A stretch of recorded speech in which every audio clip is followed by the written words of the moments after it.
Assalamualaikum warahmatullahi wabarakatuh. Gabung kembali di kelas The Leader in Me online bersama Pak Budi di sini.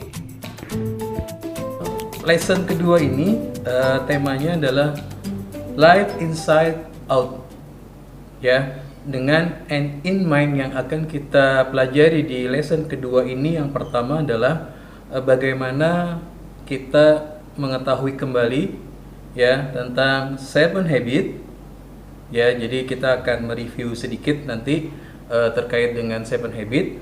End in mind yang kedua adalah apa sih, ya, terkait dengan inside out ini, ya.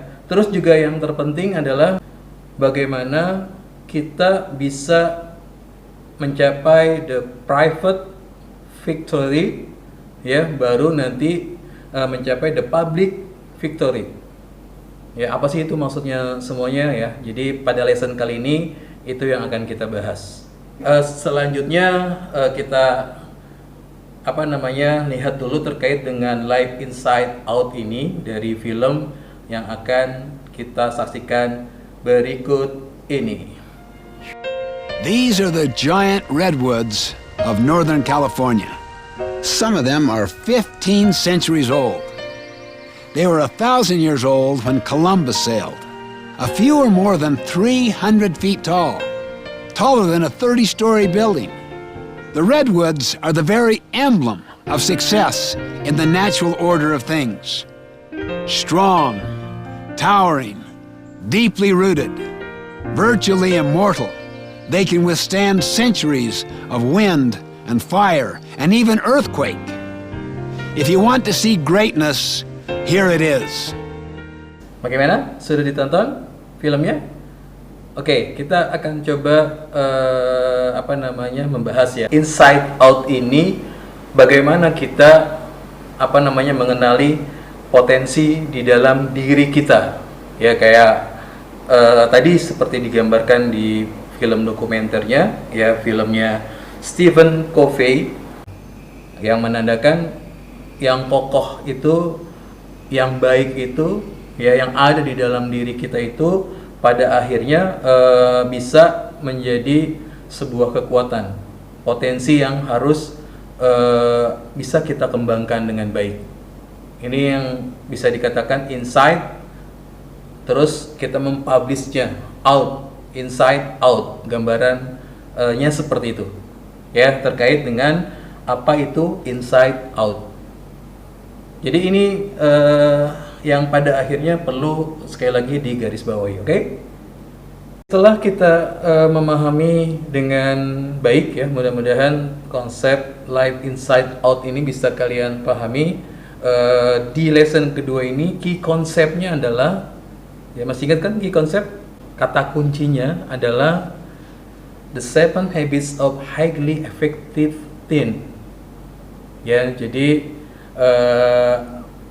bahwa 7 habit ini bisa digunakan untuk semua kalangan, termasuk untuk kalian para pelajar, ya, atau para remaja yang secara kemampuan sudah mulai berkembang, secara pikiran juga sudah mulai berkembang dengan baik, ya.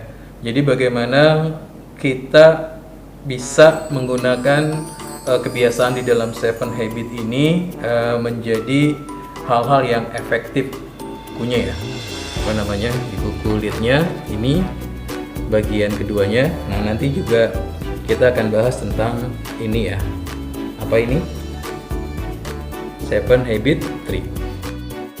Sekarang kita akan ulangi kembali tentang 7 habit.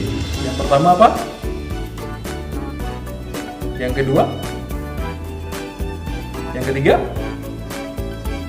Yang keempat?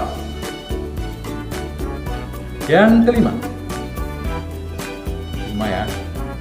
Yang keenam? Dan yang terakhir, yang ketujuh? Oke, yang ketujuh? Ya, kalian bisa ulangi sekali lagi.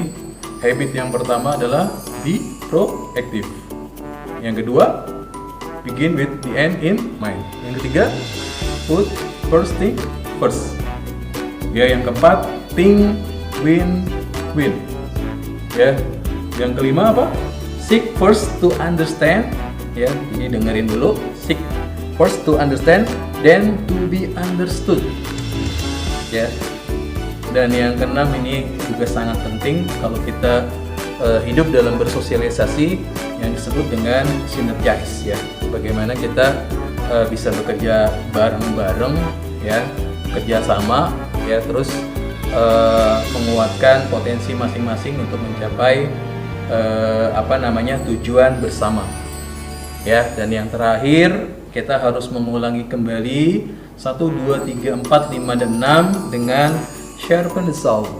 Boleh jadi ketika kita sudah mencapai sebuah target, ya, katakanlah misalnya target kita untuk bidang studi tertentu atau matematik, katakanlah target kita adalah 9.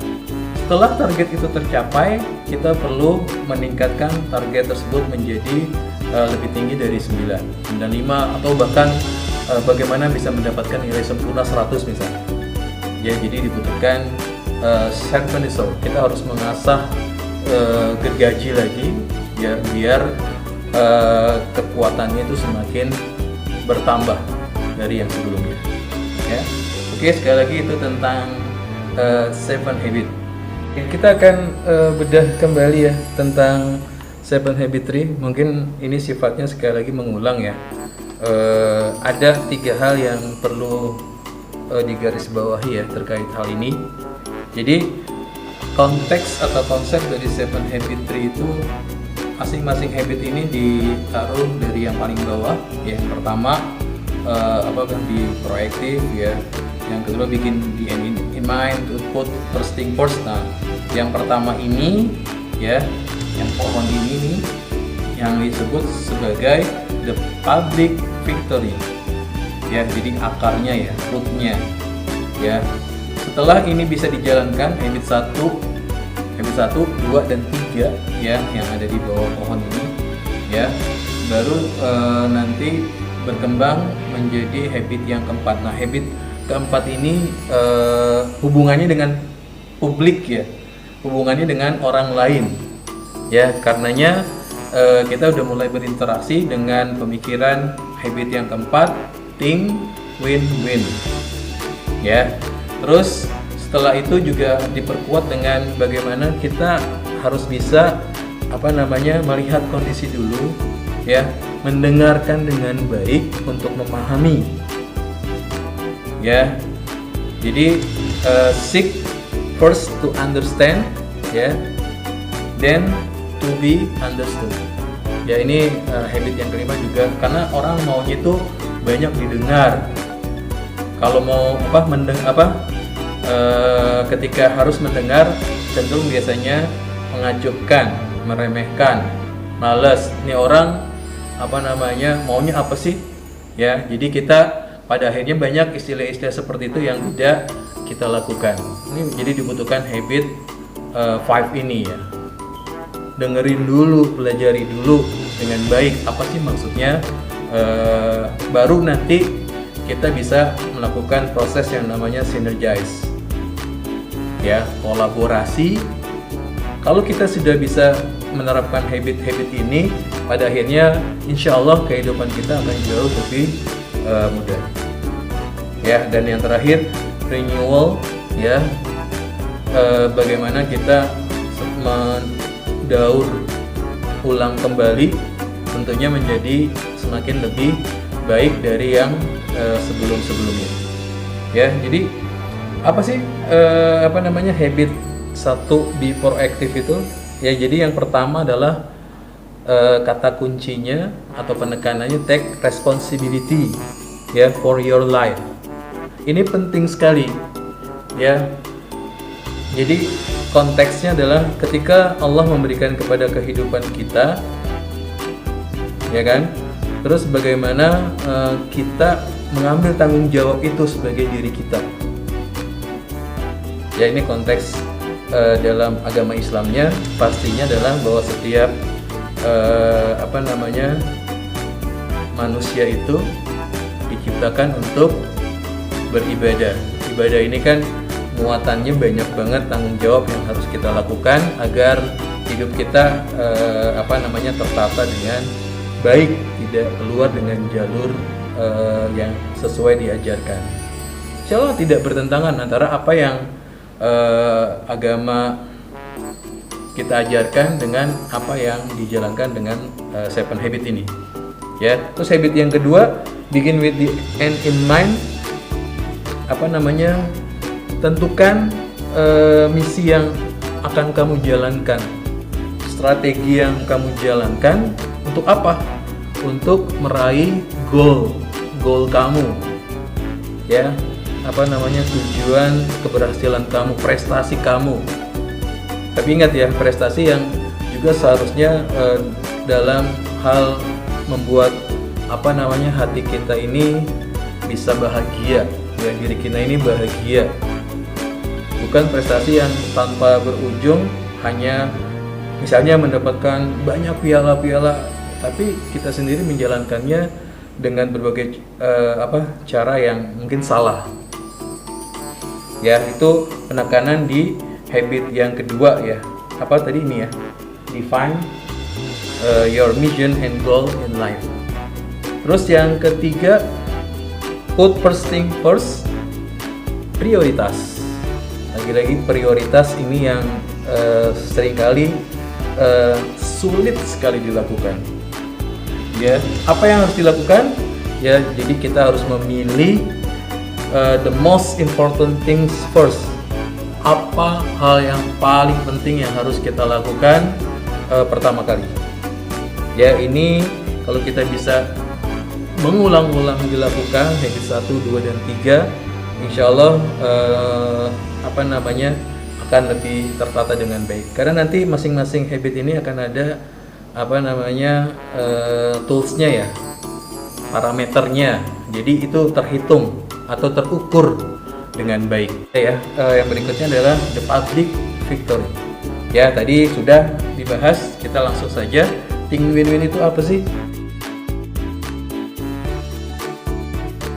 Semuanya mendapatkan hasil yang menang-menang. Ya, bukan ada yang merasa dirugikan, yang satu diuntungkan. Ya, ini masih ada yang beruntung. Yang paling parah itu adalah kalau lose, kalah, nggak ada yang menang. Istilahnya itu kalau berantem misalnya, menang jadi arang gitu kan, kalah jadi debu gitu. Pada akhirnya tidak ada hasil yang didapat. Ya, itu yang habit keempat ya. Yang habit kelima ini sekali lagi budaya mendengar dengan baik, ya, dengan hati-hati juga.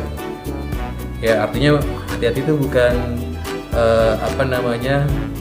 seakan-akan kita ingin ya nggak seperti itu juga ya. Artinya bagaimana kita secara bijak ketika ada yang menyampaikan sesuatu, kita mencoba memahami. Ketika kita mungkin belum paham, kita akan cross check ke orang yang berbicara, apakah seperti ini yang dimaksud. Ya, ini juga penting ya dalam budaya kita atau kebiasaan yang harus kita lakukan ketika bersosialisasi dengan orang lain. Yang selanjutnya adalah synergize. Dengan bekerja sama, ya, kita akan mendapatkan hasil yang lebih, ya. Dan yang habit terakhir, ya, sharpen the show, selalu secara berulang, reguler, berkala, ya, kita harus selalu memperbarui diri kita, ya. Terus biar semakin melekat dengan kalian, boleh ya kalian ini agak fleksibel aja deh tugasnya, ya. Bisa kalian menggambarkan atau memilih ya salah satu dari habit tadi, ya. Misalnya kamu gambar boleh ya tentang diri kamu terkait dengan habit berapa yang kamu suka. Jadi memilih habitnya, ya habit berapa sih yang paling kamu sukai? 1, 2, 3, 4, 5, 6 atau 7, terus kamu gambar, boleh. Ya, atau kamu jadikan video dalam bentuk storytelling, cerita juga boleh. Ya pokoknya kreasi kamu lah. Atau dalam bentuk tulisan-tulisan atau quotes-quotes yang terkait dengan habit. Ya, jadi silakan modifikasi tentang lesson kedua ini. Oke, tunggu ya waktu kamu sampai pertemuan kelas The Leader in Me berikutnya. Terima kasih, leaders, sekali lagi. See you next 2 weeks. Assalamualaikum warahmatullahi wabarakatuh.